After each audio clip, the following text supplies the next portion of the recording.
Hi, I'm Jenny Bartoy. I'm the editor of No Contact, Writers on Estrangement, which comes out April 28th with Catapult.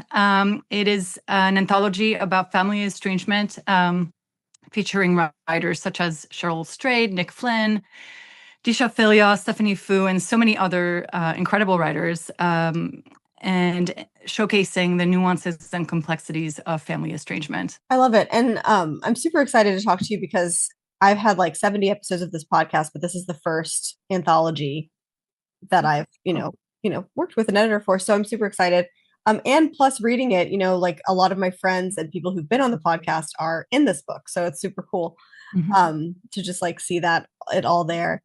Yeah. How did you decide to do this project? What made you start it? So I am myself estranged from my father, and when I made that decision over 20 years ago, there weren't really any resources out there. It was very hard to find anything, any resources, but also any art or books, or literature, media, whatever, that represented my experience. And through the years, what helped me the most was connecting with other people who were estranged and sharing our stories, and realizing that this is very common. It's very unique to each family, but it's also a universal experience with a lot of familiar threads for everybody. And so that I think it lent itself to the idea of an anthology pretty well, like a collective of stories to illustrate the nuances and complexities of the experience, but also just this common narrative. Yeah, that makes sense. And what I like about the book is all the different forms that the essays take. There's some poetry, and then there's essays that are, separated by numbers, separated into acts in the second person, like addressed as like a letter. So how did you curate the different authors and the different styles of the book? I knew right away that I wanted mostly, first person accounts. So not so much op-ed, not so much opinion writing or reported stories, but very much personal experiences, intimate experiences. So this would, again, going back to what I was explaining just a little bit ago, like that sense of connection. I wanted readers to feel seen, but also connected to the stories. And for anyone who hasn't experienced estrangement, to just really feel immersed and understand it on a deeper level. So that was sort of my first approach, right? Is looking at for personal stories, and then it's a heavy topic. It's hard. A lot of these stories are sad and powerful and intense, and in both terrible and good ways. And so I wanted to just keeping the reader in mind, sort of diversify the voices and the tones and the form as well. So and I worked with my editor on this, my editor at Catapult, Alicia. We really tried to sort of create an ebb and flow in length, but also form and content, just to make sure the reader didn't feel overwhelmed emotionally. So there's very straightforward personal essays, which are more memoirish, and then there's more experimental. I wouldn't say experimental in some very fanciful way. I mean, they're just their form, as you said, like there's numbers, they're broken up in a little more unique ways. And there's short poems, yeah, and some flash essay as well, just a little bit shorter and sort of more blunt and to the point, to really just give the reader a sense of ebb and flow and release, right? Release after being caught in a deeper emotional piece. That makes sense. And how did you find the writers? Did you put out a pitch call or did you just talk with friends or people that you knew? all all of the above. So I researched, I've been estranged for over 20 years now, and I'm a writer, but of course I'm also a big reader, and so my first point of research whenever I'm looking into a topic is always reading. And so I've read so many essays or memoirs that touched on estrangement in some way. So I had a long list of writers that I thought of approaching for this book. A few reprints I had in mind, but mostly people that I wanted to approach for original work. So I started, I approached some what a friend of mine calls heavy hitters, some bigger names. And then I also had friends who were writers who were estranged. So I asked them if they wanted to um, submit something. And then we did put out a call for submission toward the end when we just needed sort of three angles that we felt were missing from the anthology. So I put out a call for submission. I received something like hundreds of submissions, and a lot of just really incredible writing. And we can only take, I think, 2% of everything that was submitted. So it's a topic that really, really resonates. The response was really great from pretty much everyone I approached for this book, which was so validating, really. And when does it come out? It comes out on April 28th. That's exciting. So like after Mother's Day, but before Father's Day. So like right in the middle there. No, just before Mother's Day, Oh, actually, just just before, before that's both right. both of them. Right. Yeah, Yeah. yeah, I always like March and yeah, May are like my mix-up months. Um, yeah, yeah, um, yeah. and why did you decide to do an essay collection instead of writing your own book? Just curious. I love essay collections, so I'm not like no slander or anything. No, and that's a good question. I'm doing both. I'm also writing my own book, but uh, let's just say it's much more from my perspective as the person, behind the book. It's been much more difficult to write my own story for a variety of reasons. And this felt much more, it felt as pressing, but much more doable, in the short term. So I sort of gave myself a break from memoir writing and focused my attention and my energy on this, which was, it's been an amazing, wonderful process, and I've met so many incredible writers in the process of editing this book. So now I'm back to writing the memoir. But yeah, so both projects are happening. That makes sense. Are you willing to talk about the publishing process? Like did you Yeah. do this through an agent or did you directly Yep. submit to Catapult? No, I went through an agent. And I think it's important to say this. I have a background. I'm an editor. That's my day job. I'm a freelance editor. I've worked with writers for over a decade. But before that, I also did writing and editing, but a lot of that was in marketing and advertising. So I had sort of a good sense of how to sell a product, which when you put together a proposal for a book, it is a marketing pitch. So I wrote a proposal. I worked very hard on that. And I think it was, I mean, objectively, I think it was quite good. I was very proud of it. And and then again, the topic resonates deeply. I immediately got interest from several agents. So I was very lucky. And yeah, decided to work with a wonderful agent at Trident in New York, um, who who's been amazing. And so let's see. We tried out some big five first, knowing that it was unlikely that they would take on an anthology. That's just not their thing, but it was worth trying. We thought the topic was deserved a lot of attention.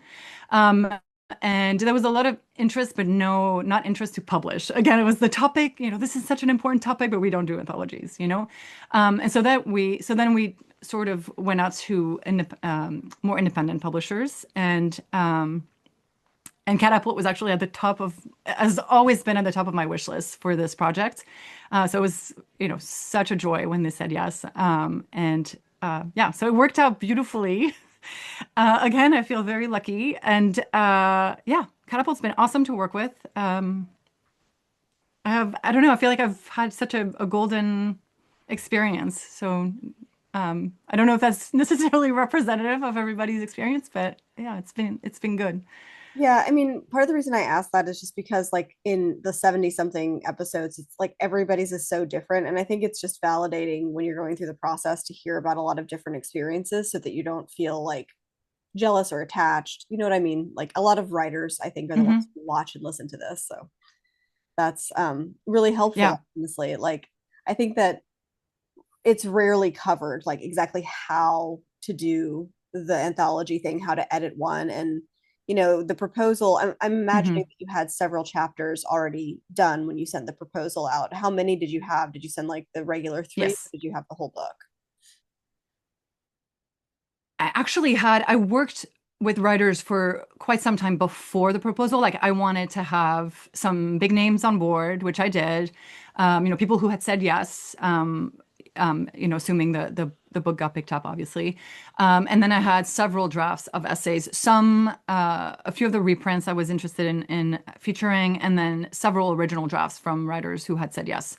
So I was again very lucky that I had writers, excellent writers, who agreed to just take a leap of faith and write a draft and work with me on editing it and then, include in the proposal.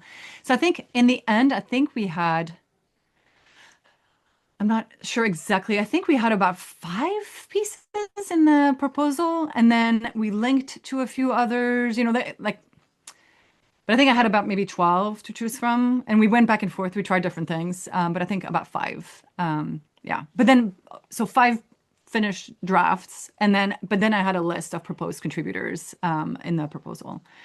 So they had an idea of who I was in touch with, who I had my sights on, and those kinds of things. So hopefully it gave a good sense of the project in its finished form. That's awesome. And then I won't ask you like which one is your favorite because I imagine they're all your favorites, but which Yes. essays or parts have been resonating with you lately, especially as you're like leading up to the release? I imagine you're like thinking about it more, or maybe not. I don't know.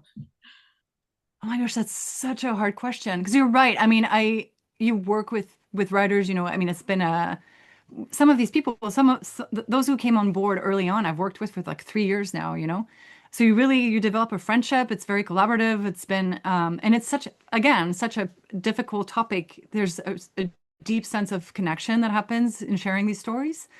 Um, so it's hard for me to pick a favorite. I feel very attached to every single one of them, as humans and writers. In terms of the stories themselves, it's hard to say. I think each of them tackles a topic or a facet of estrangement that resonates for me. I'm a mother, so there's certain essays that talk about how to navigate your estrangement when you yourself have kids, estrangement from a parent or a sibling when you yourself are raising kids and their siblings.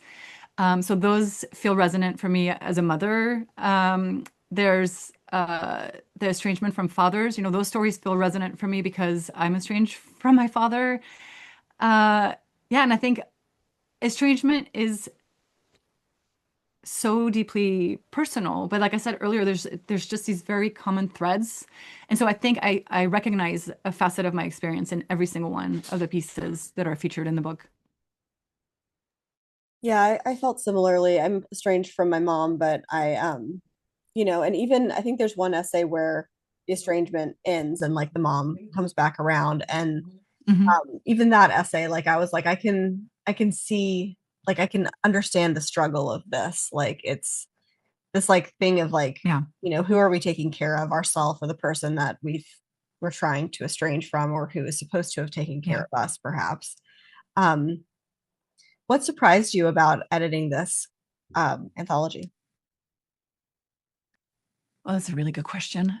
Um, so I was very organized in how I approached this process. I like to talk about my big spreadsheet that I've had all along, that I've had since before this book was even, in proposal form, with all the writers I wanted to approach and the topics to cover, and I sort of I've researched estrangement for many years, and analyzed it, in my own brain, like all the facets of it that I thought would be important to cover in this book.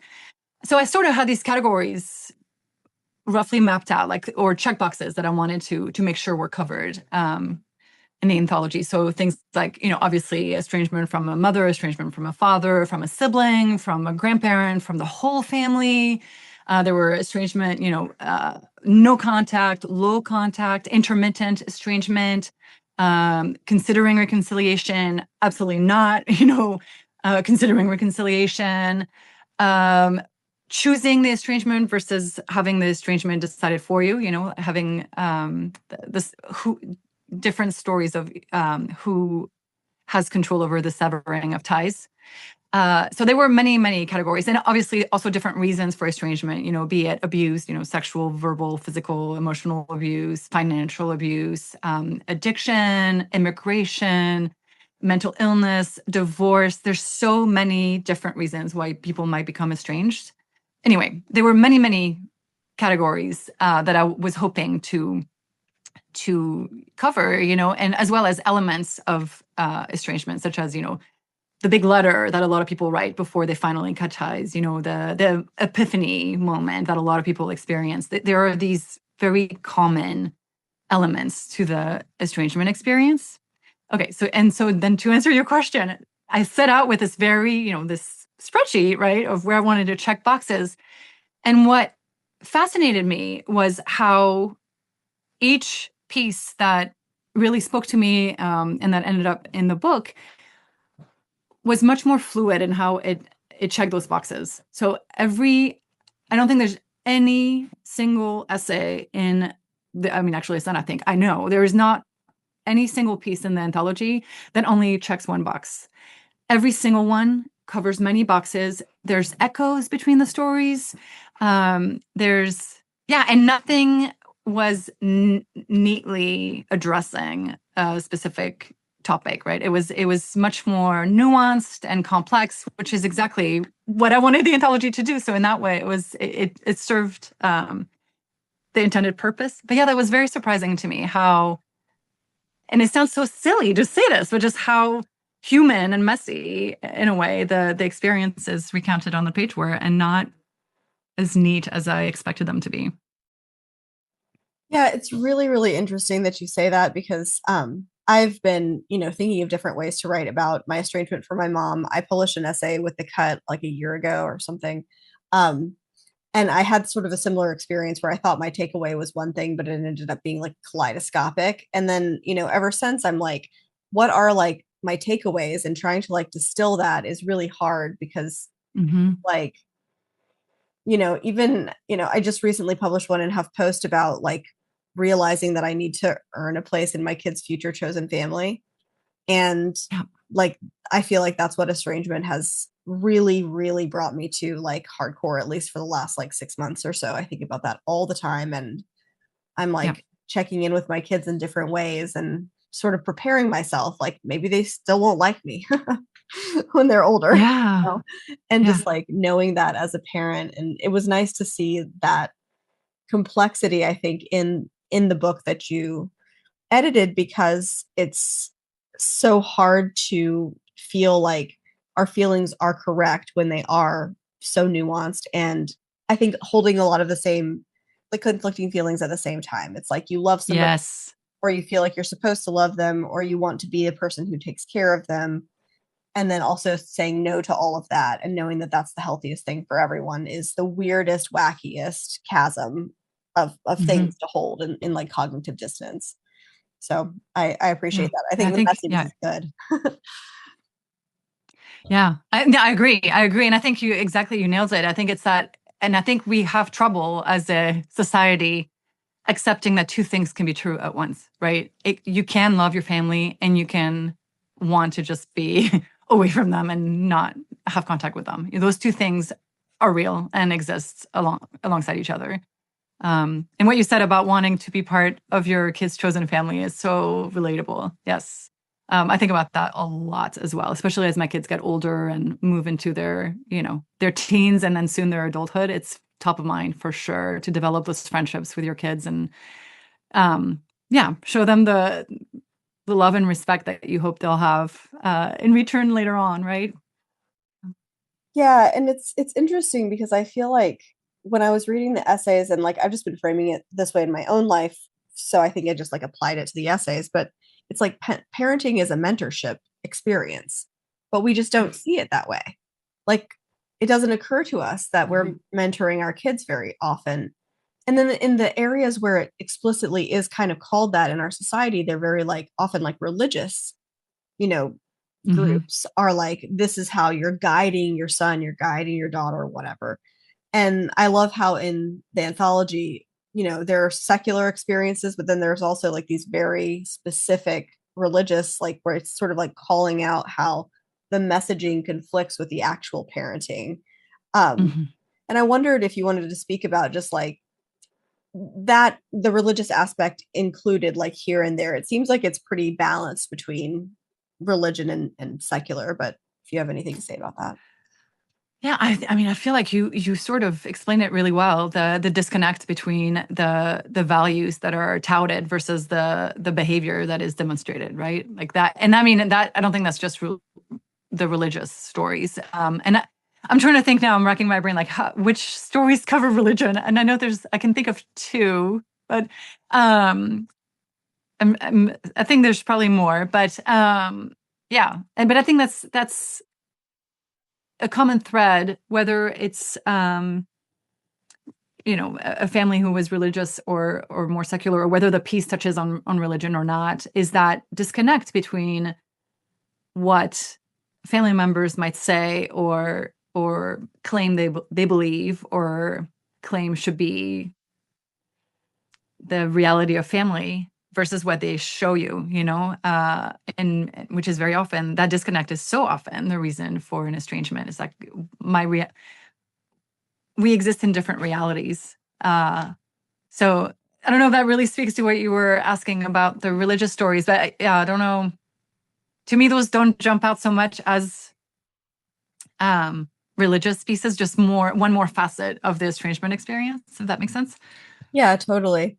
I have a one question for you, and this is mostly just because people have asked me this since I published my most recent essay. But do you have any thoughts on like this sort of trend, like the doormat mom trend, where estranged parents are like biting back or whatever? I'm I have complex thoughts about it, but I'm just wondering if you have any thoughts.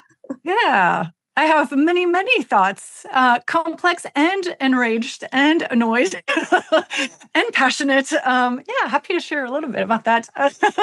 So, yeah, I firmly disagree with the term trend to define estrangement. That is just not real. It's not based in evidence. It's just, for anybody who, first of all, there's plenty of people who've been estranged for many, many, many years, decades. For example, me, and so where do those people fit into that so-called trend, right? So, second, if you actually look at the evidence and the data, the vast majority of experiences of estrangement stem from long happening or long-standing issues within families. It's a last resort after so many other things have been tried to work things out, to communicate, to solve the problems, and they just haven't worked, right? So again, trend does not apply to that. That's just not a fitting term.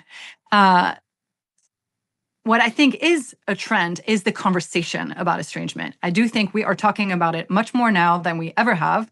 For me, that is in evidence. I mean, it's anecdotal, it's just me, but I have been trying to find resources on the topic for over 20 years. And the last 5 years, so much more has been coming out, be it in the news or mostly on social media, which has been, in my view, extremely validating. It's been amazing to be able to see that I'm not alone, right? To find this connection that I was talking about earlier. When there are many voices coming together, you realize you are not alone. This is a common experience. You're not crazy, you're not the one who's in the wrong necessarily, it's powerful. It's empowering. And so I think zooming out a little bit, I think when a conversation gains momentum and bucks a traditional power structure, bucks tradition. Family is the most traditional power structure that we have, right? I mean, it's anyway, we could go on and on about that, but let's just go with this claim. I think we see this conversation pushing back against, validating estrangement, validating going no contact for the right reasons, and pushing against this tradition. I think it makes a lot of people uncomfortable. I think many people can't do what we were talking about earlier, holding two truths at the same time. Family is the people who should love you the most and whom you should love the most. And also sometimes that is the most, dangerous group of people for your well-being and your happiness, and you can love them from a distance, and that is the best for everyone. It's very hard to hold those truths together. So anyway, so I think when there's discomfort with a narrative or a conversation that gains momentum, there's a pendulum swing. And I think the doormat mom is that.